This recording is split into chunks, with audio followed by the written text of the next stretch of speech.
President Obama says Donald Trump is unprepared for the Oval Office. The president tells CBS News Trump's statements that the U.S. might not stand with NATO allies shows a lack of readiness on foreign policy. Mr. Obama gave a wide-ranging interview to Face the Nation moderator and CBS News political director John Dickerson. John is here with us in Philadelphia. Good morning. Good morning, Charlie. Let me just talk about the DNC and also about the Sanders thing. Is there possibility for real dissension here that could affect this convention and affect the campaign? Well, I think, there is dissension. There's unhappiness with Hillary Clinton. And now the dirty laundry has been put right on the front lawn right before the convention started. So the move with Debbie Wasserman Schultz will calm things down a little, but the dissension is still there. And now it's up to basically Bernie Sanders could give an assist by saying, the party's moving on. But we'll just have to see how it plays out. And are they going to give the dissension a public stage when Debbie Wasserman Schultz addresses the convention and some Bernie Sanders supporters may boo her? We'll get to see. You don't want a booing moment. And with Ted Cruz, it was Ted Cruz' idiosyncratic moment, right? Is booing bad? Yeah, no, it's all the rage this convention season. I hate a booing moment. Yes, none of those on this show. But, Ted Cruz was doing his thing, and Donald Trump could say, yes, well, he was booed, he was off there. But this is the systemic assistance of Hillary Clinton by the DNC, which is what Bernie Sanders and his supporters were complaining about. That's not one person. That's a systemic rigging. Yeah, the release of the emails the day before the convention seems very suspicious. And the Clinton campaign is blaming the Russians. Does that make any sense to you?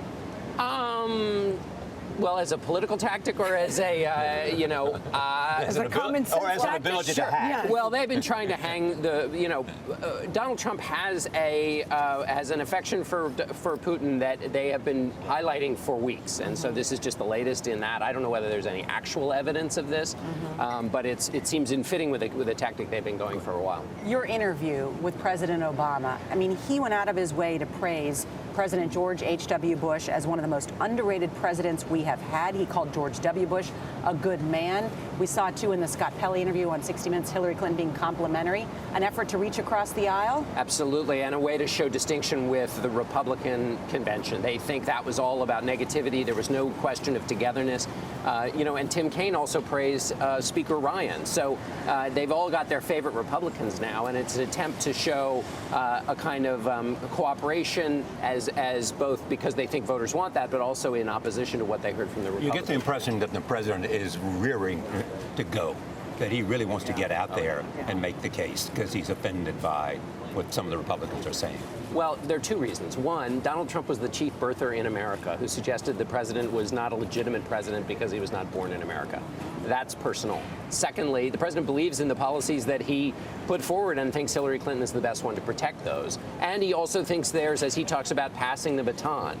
He wants the race to continue going forward, building on what he's done, not just protecting what he's done, but building on it. And Hillary Clinton, again, is the best.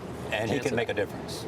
He can make a difference, particularly in the African-American community. He used to say, you've got to have my back. I've had your back. You've got to have my back. When running against the guy who questioned whether he was legitimate, which a lot of African-Americans think was a claim about race, he'll, I think, be able to go to them and say, you need my back again to continue the legacy. Thanks, John. Thanks, John.